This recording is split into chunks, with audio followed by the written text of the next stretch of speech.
can you explain to me just one thing Obama did better than Trump? Sure. We can start with the basics like walking, standing, speaking, and reading. Former President Barack Obama confirmed the only reason Trump says the Iran nuclear deal is bad is because it was done by Obama. I just spent like 10 minutes watching Obama compilations, and I'm bawling my eyes out because I miss him so much. And I'm sitting in my apartment alone, just crying at videos of Obama meeting people. I live rent-free here, Mamertos. I don't care. I'm gonna just say it. Obama was the definition of a real nigga. I miss Obama, bro. Like, we ain't had no problems in life when Obama was president. I said president. President. Obama did it better. The new talking point from Maga is, well, Obama dropped bombs too. Yeah, he did. And he did it better. At this point, I'm getting emotional about Barack Obama. We had it so good. We had it so good, you guys. I'm so in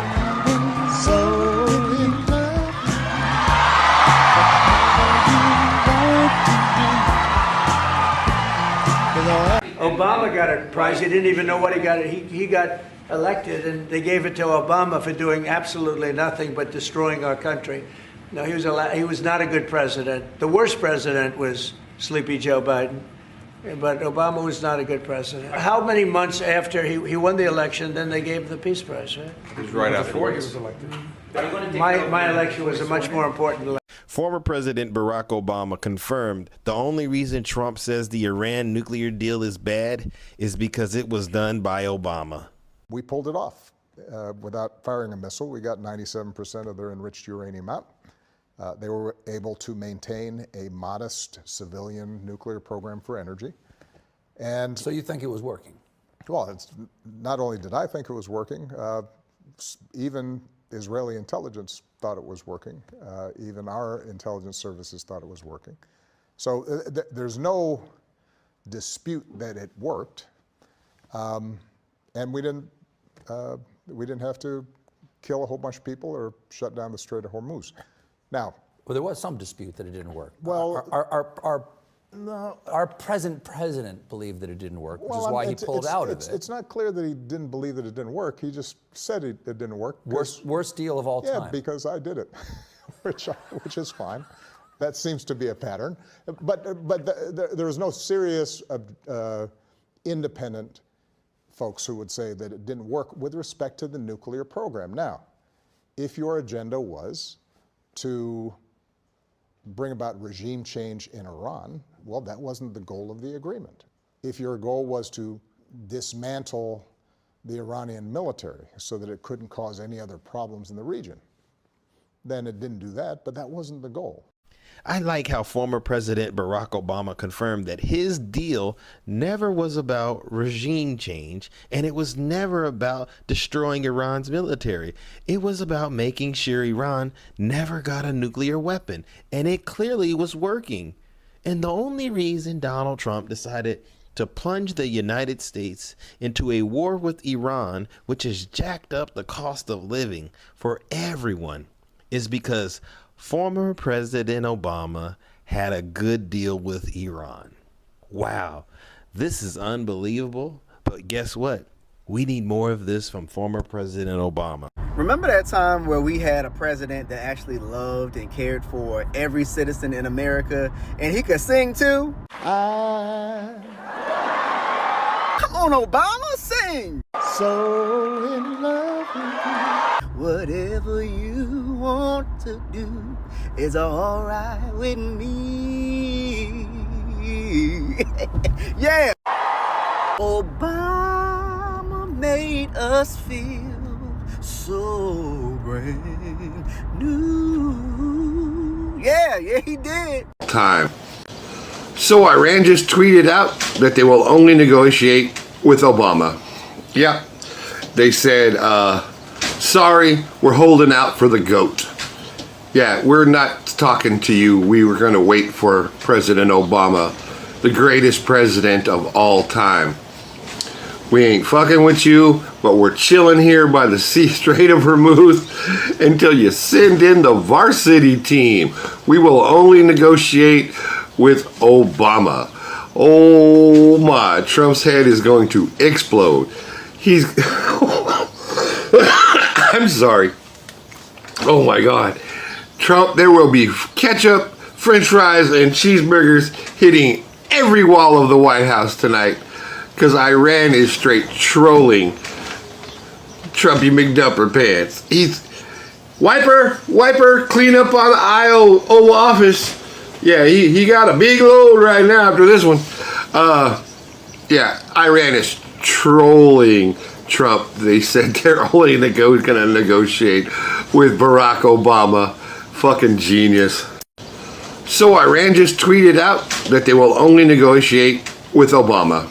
Yeah, they said, sorry, we're holding out for the GOAT. Yeah, we're not talking to you. We were going to wait for President Obama, the great. Can I get a hello?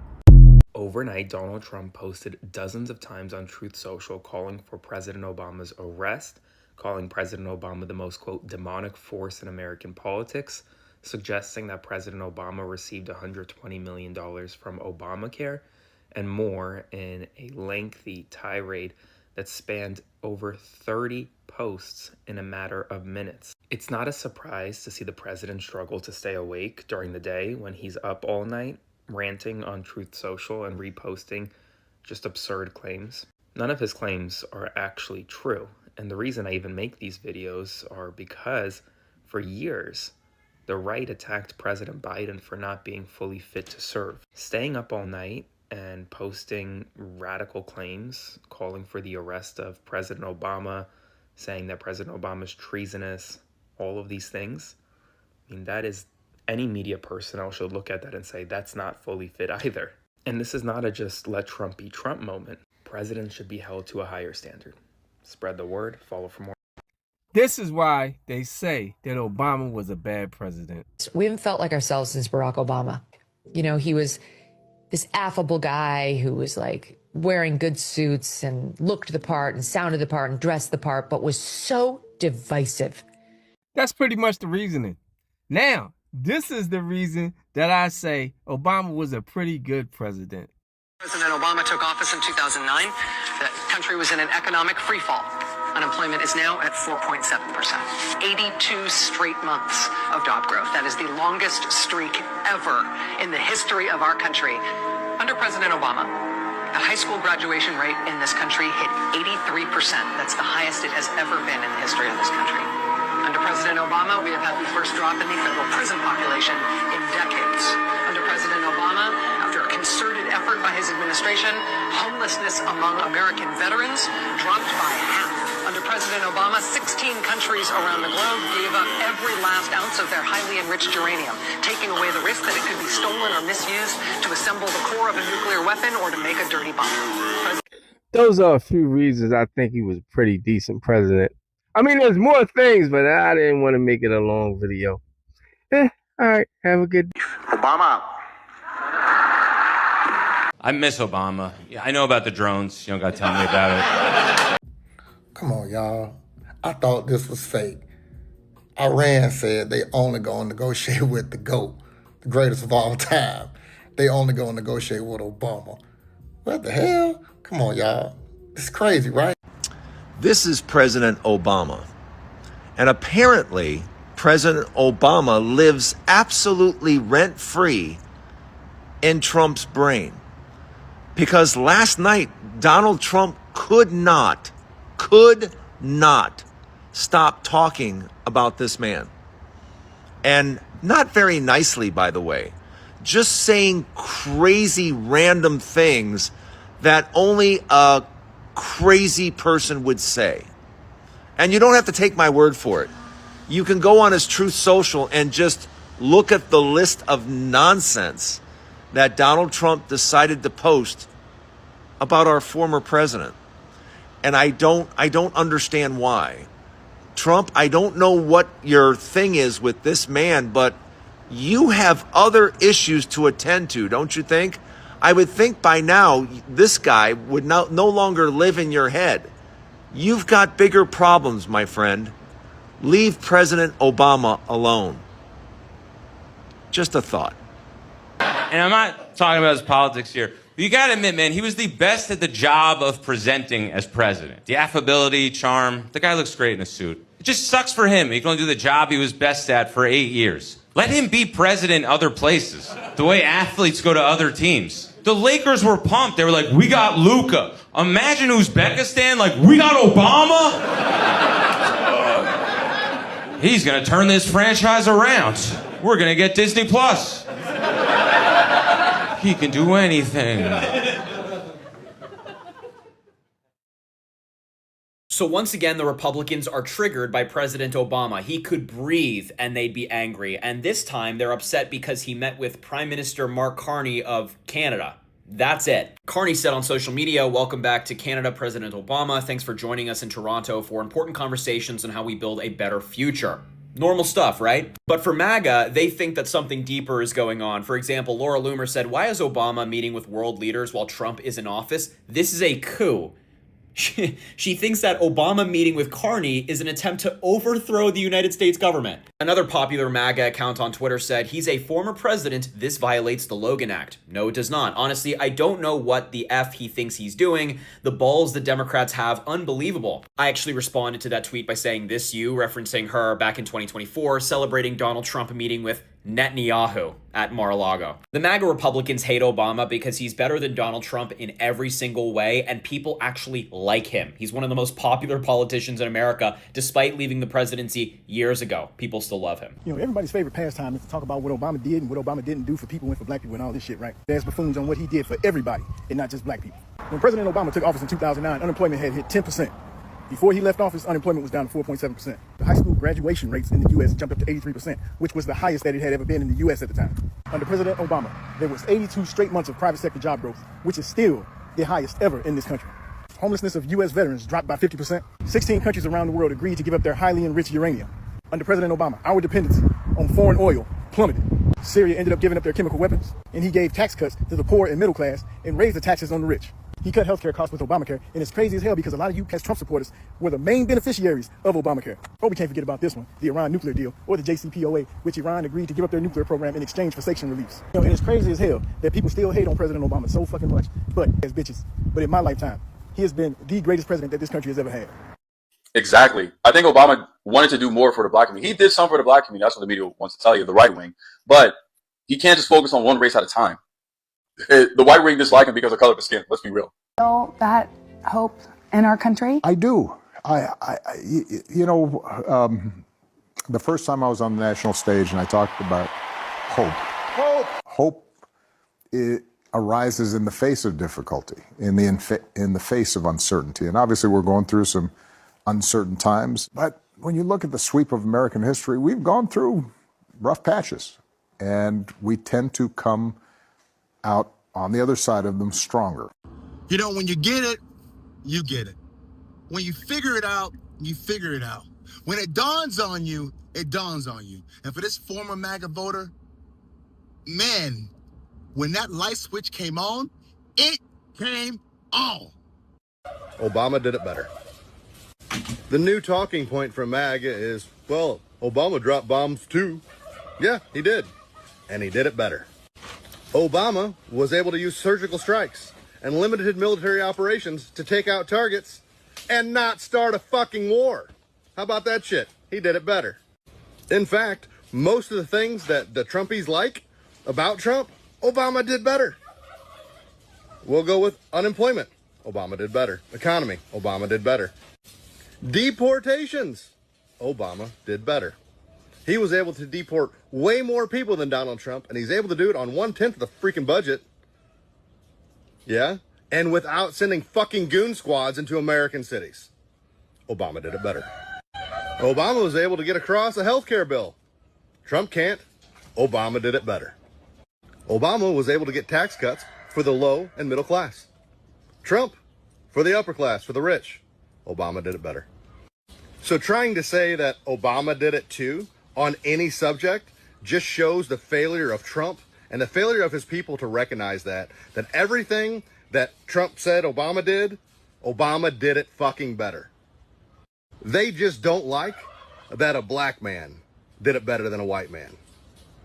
And one last point, let's not forget that Obama was able to get Iran to enter into a non-proliferation treaty for nukes. Trump couldn't do it, so Obama did it better. Honestly, I can't add nothing to that. This is what you call an official, certified mic drop. If you like this content, like, comment, share, subscribe, follow, do all the things. Until next time, POV. When I ran for the presidency in 2008, I'd fly down to South Carolina, alarm goes off, and I feel terrible. I am exhausted. Think I'm coming down with a cold. I open up the curtains. It's pouring down rain outside. Pouring down rain, horrible day. I get the newspaper outside my door, and there's a bad story about me in the New York Times. I get dressed, shave, walk out. My umbrella blows open. That ever happened to you? And I get soaked. I'm just soaked. I get in the car. I say, all right, how long is it going to take to Greenwood? An hour and a half. Finally, I get out and I walk in, and there are like 15, 20 people there. And I will tell you, they didn't look any happier to see me than I did to see them. And so I go around the room and I say, how do you do? What do you do? But they're not really feeling it right now. And suddenly I hear this voice from the back just shout, fired up. And everybody in the room says, fired up. And then I hear the voice say, ready to go. And everybody in the room says, ready to go. And I don't know what's going on. I think these people are crazy. Maybe I shouldn't have come here. And then I look in the back of the room. And there's this middle-aged woman. She's got a big church hand. And she got, I think, a gold tooth. Turns out she holds a position in the local NAACP office. And also, I'm not kidding you, is a private detective. This is a true story. She's like she's like a private eye. Although it's hard to think that you wouldn't see her coming. She's very colorful. And she is known wherever she goes by saying this chant, fired up, ready to go. And every meeting she goes to, she does this thing. But the interesting thing is, after a while, I'm starting to get kind of fired up. I'm starting to feel like I'm ready to go. And all those negative thoughts and all those bad memories start kind of drifting away. And it just goes to show you how one voice can change a room. And if it can change a room, it can change a city. And if it can change a city, it can change a state. And if it can change a state, it can change a nation. And if it can change a nation, it can change the world. So I just have one question for you. Are you fired up? Ready to go? Fired up? Ready to go? Fired up? Ready to go?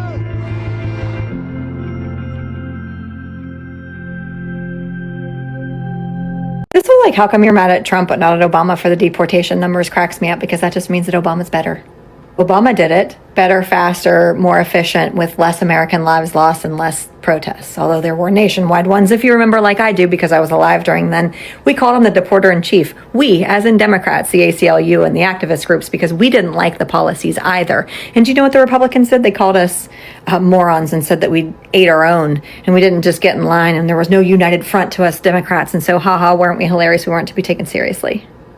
Mr. Marco Rubio and Miss Lindsey Graham were up there all the time talking about executive overreach. Look at him now, shining bright as a penny on that Air Force One, with zero values and scruples left. But I digress. What you're telling me is Obama's better. What you're telling me is that none of this shit in Minneapolis is necessary, because Obama did it better, faster, stronger. Trump sucks at his job, and this is just another indication of that. My fellow Americans, it has been the honor of my life to serve you. I won't stop. In fact, I will be right there with you as a citizen For all my remaining days, I do have one final ask of you as your president. The same thing I asked when you took a chance on me 8 years ago. I'm asking you to believe, not in my ability to bring about change, but in yours. 6 years into my presidency, some people still say I'm arrogant and aloof, condescending. Some people are so dumb. How dumb do you think it is for people to say that I should run for president? Well, you know, the bar has changed. At times subterranean. So, let me put it this way. I think that you could perform.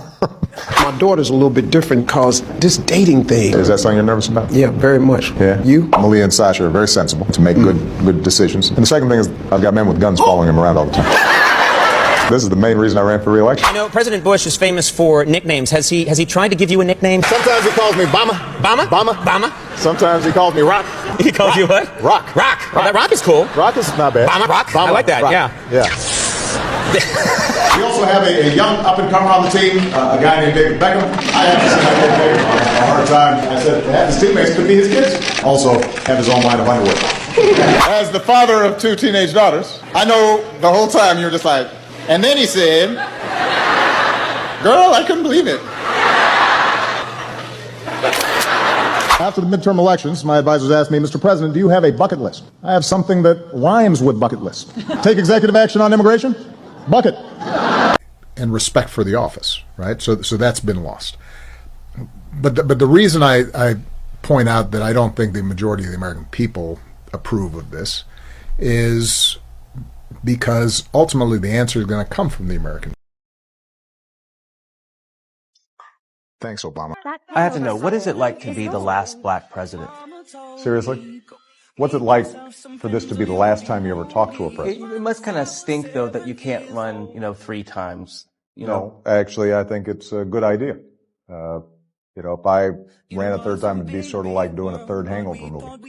It didn't really work out very well, did it? Do you take money out of the ATM? Like, do you take out the garbage? The ATM thing, I remember. Pressing buttons on elevators, I'm worried about. I was this cool high-tech guy when I got there, right? And I was the first president to have a BlackBerry. And so years pass, and no one else has BlackBerry. Mr. President, do you miss your name, by the way? Because everyone calls you Mr. President, but I feel like I would, if people call me Mr. Daly, I would miss just being called Trevor. Do you miss your name sometimes? My best friends call me Barack. Okay. You should call me Mr. President. I knew. It's hard to believe that this is my 7th year of pardoning a turkey. Time flies, even if turkeys don't. That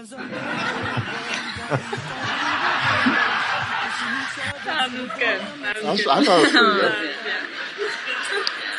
I know. You think it's funny too, don't you? Hold it belted. Good thing you all had your phones with you.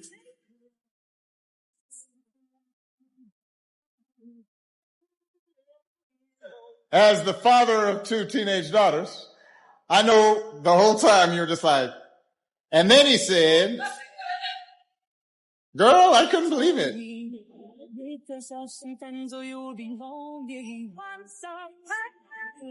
The smartest way to introduce Hello, everybody. yourself.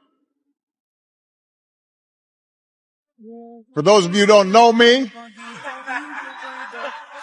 I'm Michelle's husband, Barack, to lift from the American people the crushing burden of unaffordable health care, to free families from the pervasive fear that one illness.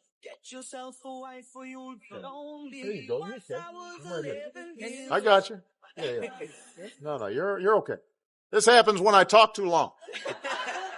You'll be okay. All right, so one of the things you've said since leaving office is it's your job to kind of step back and allow a new generation of leaders to emerge. Did you intend on that to be the silent generation? All right, so you were just saving that joke. Yeah, it's hyped up. You ever drive? I cannot drive. I mean, I'm able to drive. Is it because you don't have a birth certificate? Yeah, exactly.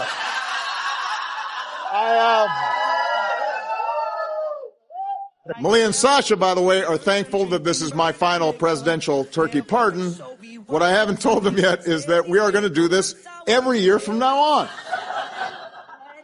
No cameras, just us, every year. No way I'm cutting this habit cold turkey.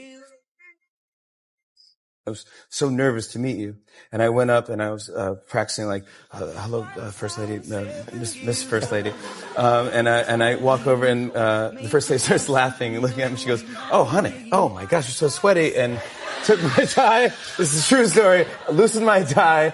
And I looked at you and you had your short sleeve shirt and khakis on. And I go, hello, Mr. President, sir. And you go, didn't you get the memo? It's a barbecue.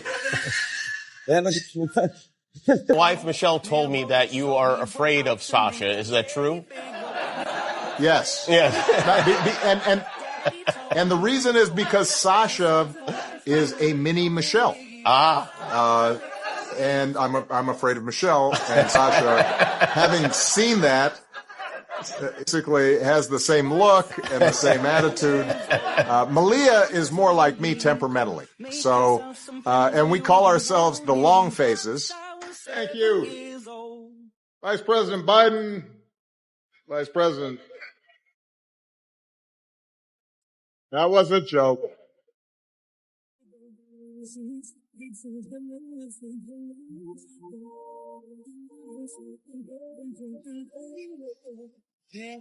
That was all set up. So, and are you still using the Ellen Dog Bowls? You know, the Ellen Dog Bowls are somewhere. I'm sorry, but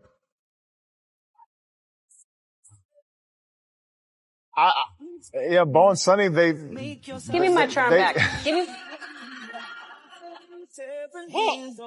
I love you, but hold on. I heard you, girl.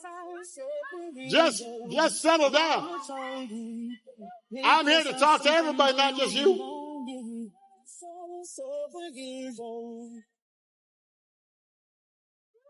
I mean, you look cute. But I am married. Michelle's fine too. Here you go. I have notes right here. You got the cards? Here's the card. Here's a pen. And here's. That's a nice pen. Thank you. Can I keep it? Of course. Yeah. Very special guest, former president.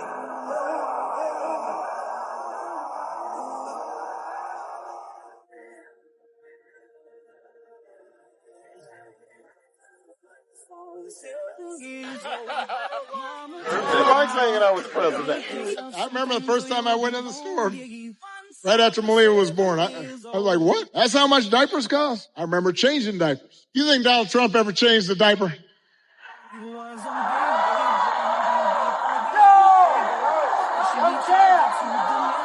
Yeah.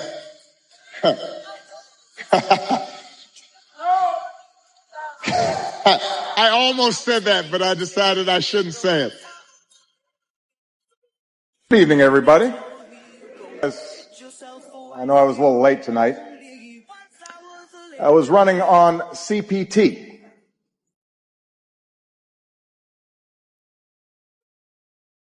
Which stands for jokes that white people should not make.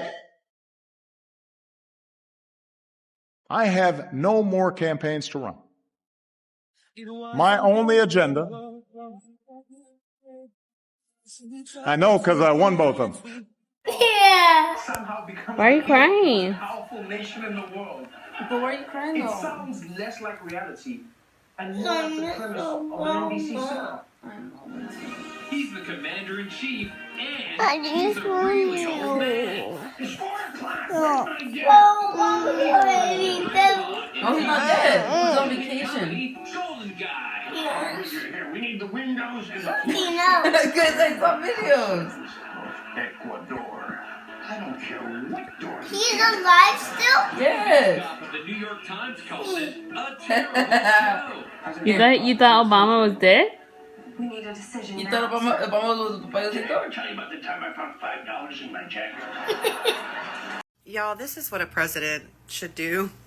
This is a president. Everybody. What?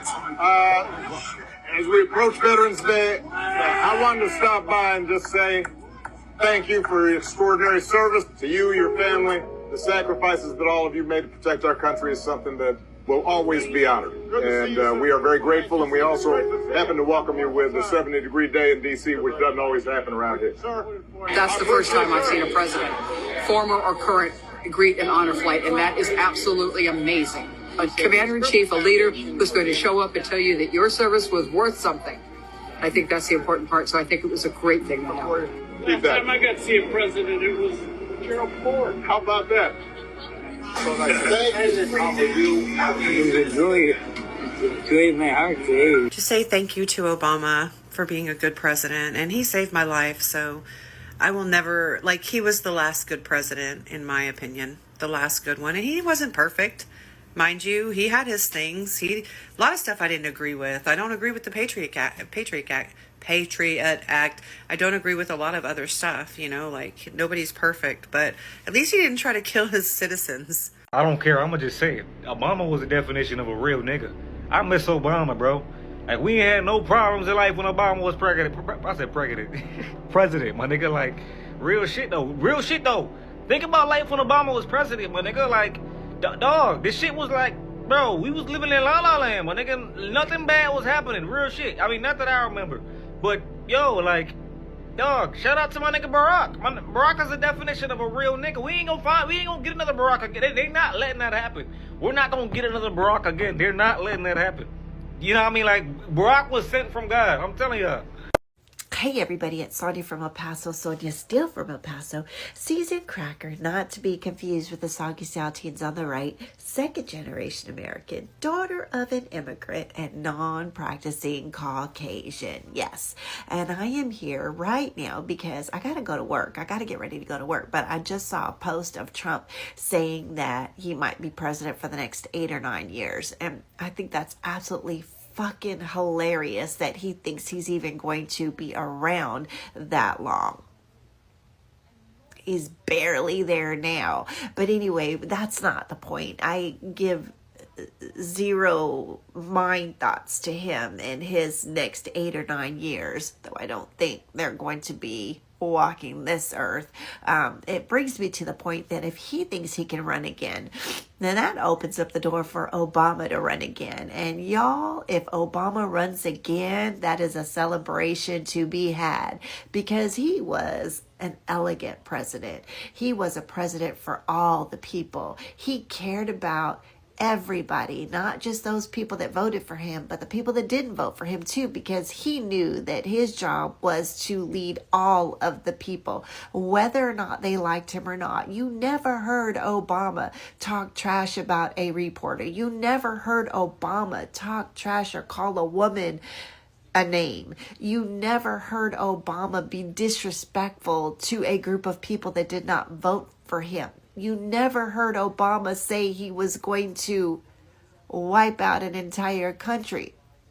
Let's just get that straight, okay? So, listen, did Obama make mistakes in office? Yeah, of course, they all do. But the moral of the story is, the character of a man defines him. And we all know that Obama's character is well above the character of the man that's running this country right now. I mean, did y'all see, look at the inauguration photos. You look at Obama, you look at Trump. Trump, it gets Trump's goat to know that Obama is the true goat. And I find it absolutely hilarious that he has, my God, listen.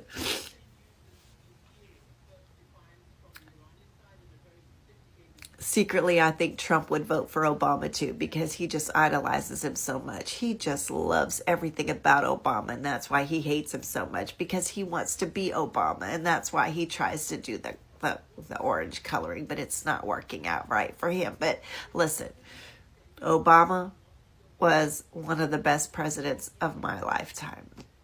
I voted for him twice. I would absolutely vote for him a third time. He was an amazing human. He is an amazing human being. There are no scandals surrounding him and his family. There are no women coming out of the woodwork talking about affairs. There's no hush money. There's no talk of annihilating a country. There's no talk of turning his back on our allies. No. He was for the people. All the people. And I know that bothers you, MAGAs, because you want so badly to hate him. So badly to hate him. But he's never going to hate you. No, he would fight for you too. You do know that, right? Because your president right now gives zero crap about, your gas prices. He said that if barrels of gas go up to $200, it's okay. Is it really okay? Because I know I got gas yesterday and I spent $40 and didn't even get a full tank of gas. Not okay. It normally takes $26 to fill up my car. Not okay. But anyway, that's my spiel for the day. Go Obama. President Obama was here. Oh, God. And there was a funny thing that happened. We were kind of like, where's President Obama? And he was chatting with you. And then we were like, oh, okay, yeah, that makes sense. Wow. Okay, so some breaking news right now. Since Republicans can't seem to keep Obama's name out of their mouth, they decided to revamp it today. Literally, on Capitol Hill, TMZ caught Alexandria Ocasio-Cortez and asked her if she thought any president happened to be gay. And she pretty much responded saying, maybe there was a gay president, something like that along those terms. And so this all started because one of the TMZ guys, they went over to DC and they stopped Alexandria, and it started with the conversation asking AOC if America would elect a gay male or female president first. And she pretty much responded saying America probably already had a gay president, something like that. And now Republicans are now saying it was Obama. So this was the post. TMZ posted to Twitter talking to Alexandria about what I just told you about. And that's the Republicans putting Barack Obama as their reply. Literally saying that Barack Obama was the gay president.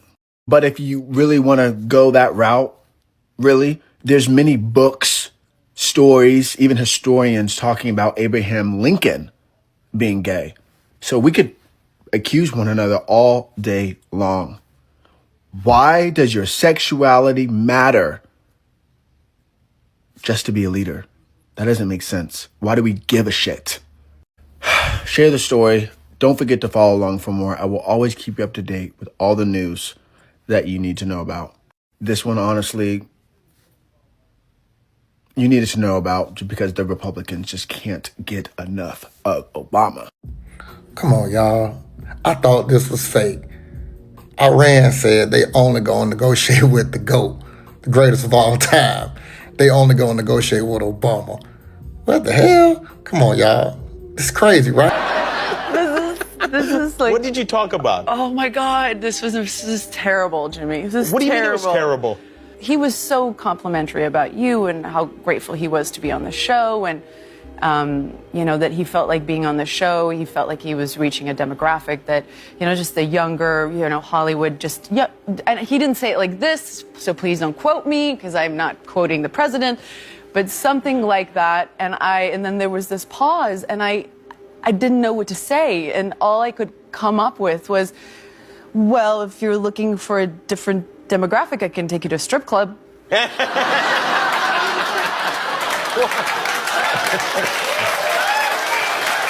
If you'd said that to President Clinton, you'd probably still be at that. Do you guys remember when President Obama wore a tan suit?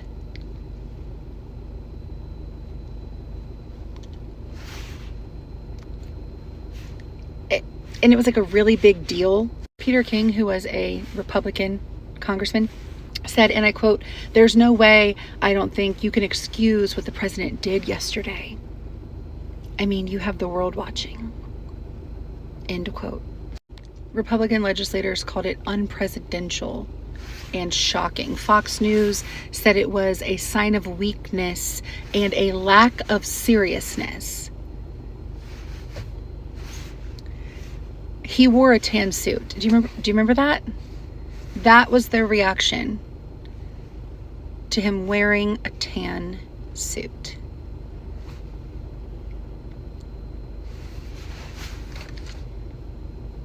Yeah. Here's my special mic. Hey, this is a big guy. Don't go, oh, come on, man. I mean, this is a... All right, what's your name? Terrence Scott. Huh? Terrence Scott. Terrence Scott. What do you have to say?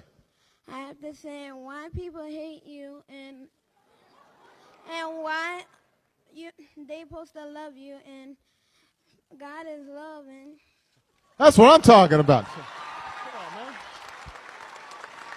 Yeah, come on. Hey, that's what I'm talking about. Terrence, I appreciate that. What grade are you in? 4th. You're in 4th grade?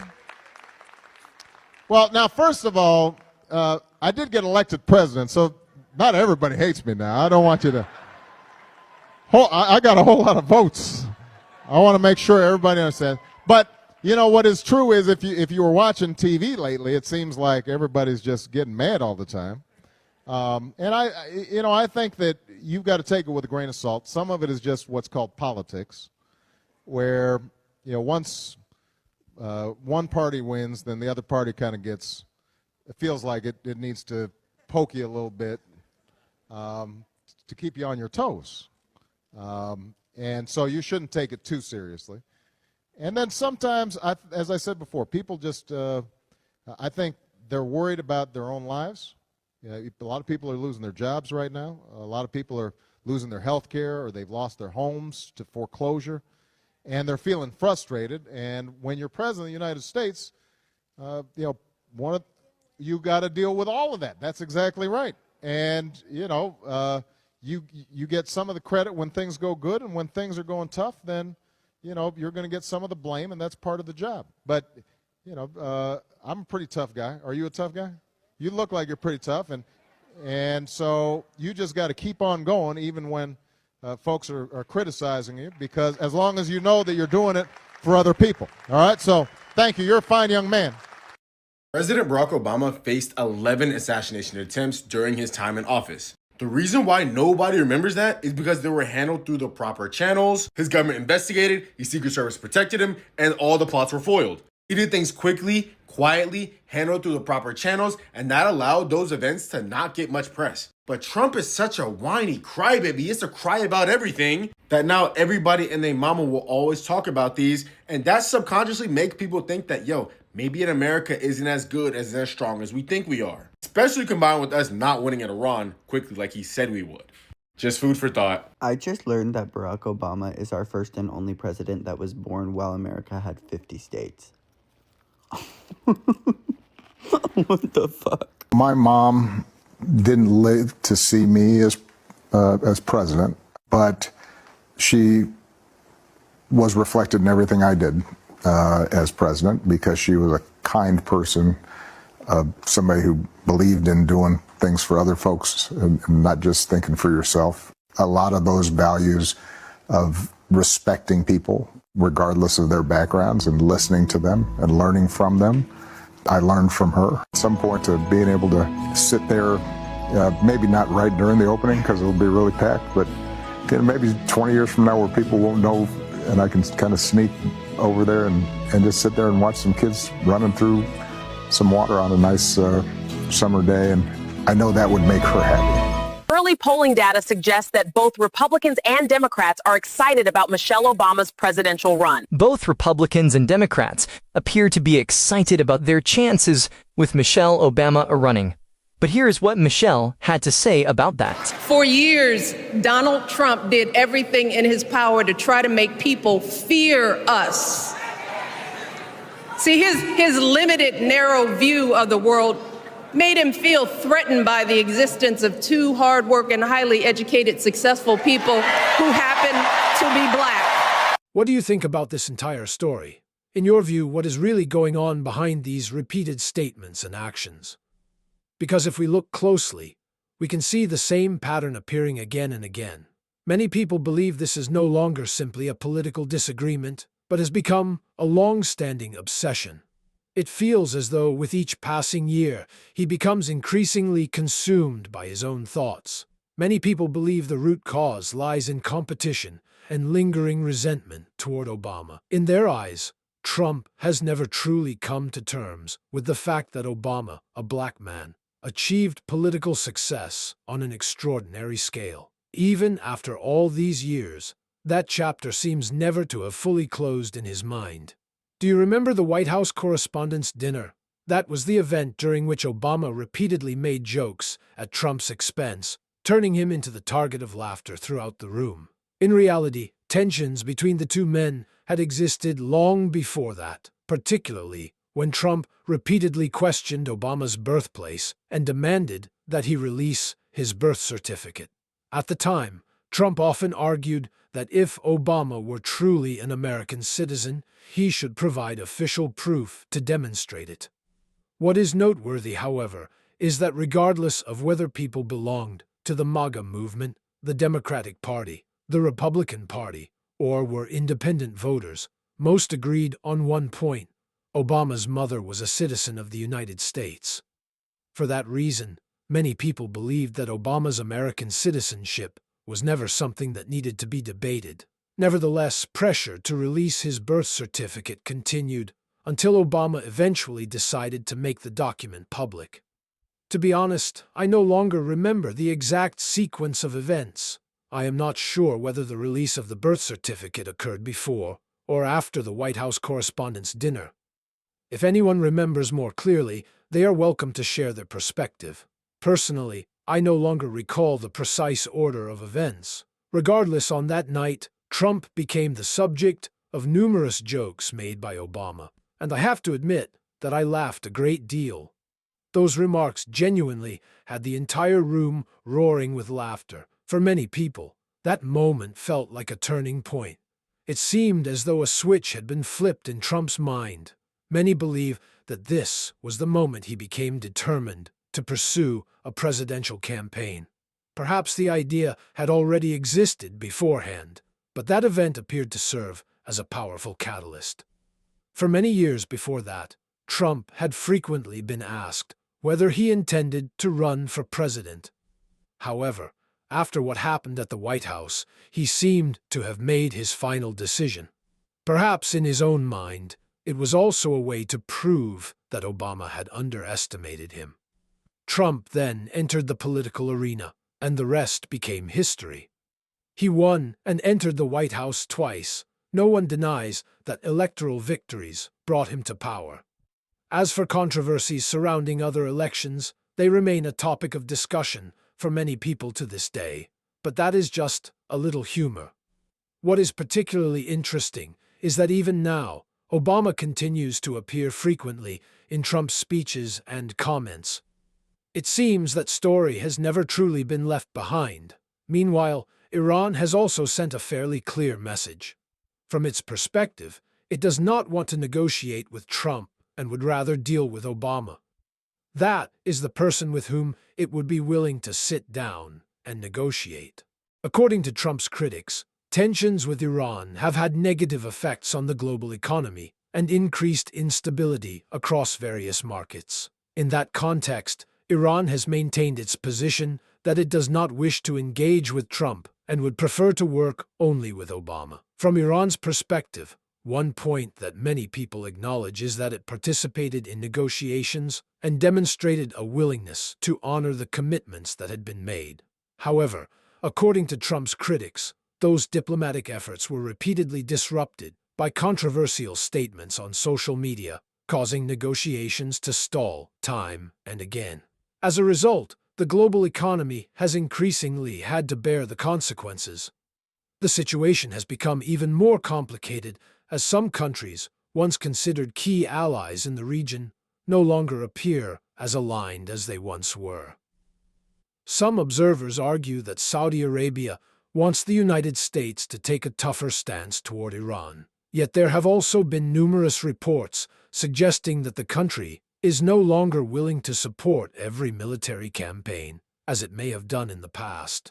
This has made the implementation of U.S. strategy more difficult, particularly as issues involving military bases and airspace access have emerged as significant obstacles. Overall, this is viewed as a major challenge for the Trump administration. Meanwhile, Iran has continued to send the message that it can sustain a prolonged confrontation without facing the severe consequences that many had predicted. By contrast, within the United States, a growing number of people believe the economic effects are becoming increasingly visible. Dissatisfaction is emerging among various groups of voters, including some who were once strong supporters of the Maga movement. Many have begun asking how much longer the current situation can continue. One of the factors frequently mentioned relates to the structure of the American economy. Most people face numerous recurring payments every month. If you have ever lived or worked in other countries, you may have noticed that this model is not common everywhere. In many places, homes are passed down through generations, or families purchase land and build their own houses. This significantly reduces housing-related costs compared with those in the United States. Of course, not every country is the same, but in many places that I am familiar with, people generally try to pay off their homes relatively early. After that, they mainly need to cover their day-to-day living expenses rather than carry mortgage debt for several decades. Let's look at Mexico as an example. Many families own their homes outright and do not have to make monthly rent payments. Their primary expenses are focused on food, insurance, clothing for their children, and other essential needs. A similar model can also be found in many South American countries. People who do have mortgages often try to pay them off as quickly as possible, in order to reduce the length of time they remain in debt. In some Middle Eastern countries, many families build homes on land they already own. This creates an economic structure that differs significantly from the model commonly found in the United States today. If we look back at American history, particularly during the mid-20th century, home ownership was once much more accessible. There was even a period when people could order complete home-building kits from famous mail-order catalogs and assemble them themselves with the help of family and friends. Over time, the construction and real estate sectors grew into enormous industries. Housing prices increased dramatically, forcing many people to take on mortgages that lasted for decades. In addition, many homeowners continued to make use of various forms of real estate-related credit, further increasing their financial burdens. As a result, some analysts argue that certain economies are better positioned to withstand periods of economic decline. In the United States, in addition to mortgage or rent payments, people must also pay for transportation, fuel, and a wide range of other recurring expenses. Meanwhile, in many parts of the world, essential services are located close enough for residents to meet their daily needs on foot. People can easily stop by a nearby shop to buy food for a few days, or even an entire week, and only need to visit a large supermarket once or twice a month. Many communities are designed in ways that make everyday life more convenient. By contrast, in many areas of North America, if you are missing an ingredient for dinner, you may have to drive a considerable distance just to reach the nearest grocery store. As a result, living costs and dependence on automobiles have become inseparable parts of daily life. Therefore, although the United States remains one of the largest economies in the world, some observers argue that many other countries may be better equipped to adapt to certain economic shocks. From that perspective, many people believe that prolonged tensions with Iran have placed additional pressure on the U.S. economy. At the same time, they argue that Iran cannot be held entirely responsible, as the country consistently maintains that it is acting to protect its own interests. Supporters of the previous nuclear agreement often emphasize that the deal was functioning quite effectively. In their view, what may have troubled Trump was not the substance of the agreement itself, but rather the fact that it was closely associated with Obama's political legacy. If I remember correctly, after the agreement was signed, many observers regarded it as one of Obama's most significant foreign policy achievements. There are also those who believe that Trump never fully accepted the level of international recognition that Obama received. Although Trump himself has achieved numerous accomplishments and distinctions throughout his career, Obama's name continues to appear frequently in Trump's speeches and public remarks. According to Trump's critics, whenever he speaks about Obama, he often uses harsh language and has repeatedly suggested that the former president should be investigated or prosecuted. In their view, this resembles a political fixation that has persisted for many years. What is interesting is that in many other countries, such as Canada, Obama continues to receive a positive reception at public events and is still regarded as an influential figure on the international stage. For that reason, many people continue to wonder why Trump so frequently returns to the subject of Obama after all these years. How do you view this entire situation? In your opinion, is this simply a matter of political disagreement, or is there a deeper underlying cause? Feel free to share your thoughts. Thank you sincerely to everyone who has taken the time to watch, and, of course, thank you as well to those particularly enthusiastic viewers who actively participate in these discussions. I will pin your comments because I genuinely appreciate the interest and passion you bring to this topic. I will also highlight your names in the comments section. Your support means a great deal to me. You truly are the best subscribers anyone could ask for. I always keep you in my thoughts and wish the very best for everyone who follows my content. One of the most helpful ways to support the channel is by leaving a comment and helping the video reach more viewers. You may not realize it, but that makes a tremendous difference. I cannot decide which videos the platform chooses to promote, so every interaction from you is incredibly valuable. So please leave a comment below and let me know what you think about this topic. If possible, please share the video and help spread this content to a wider audience. Most importantly, take good care of yourselves. Thank you all very much. Goodbye.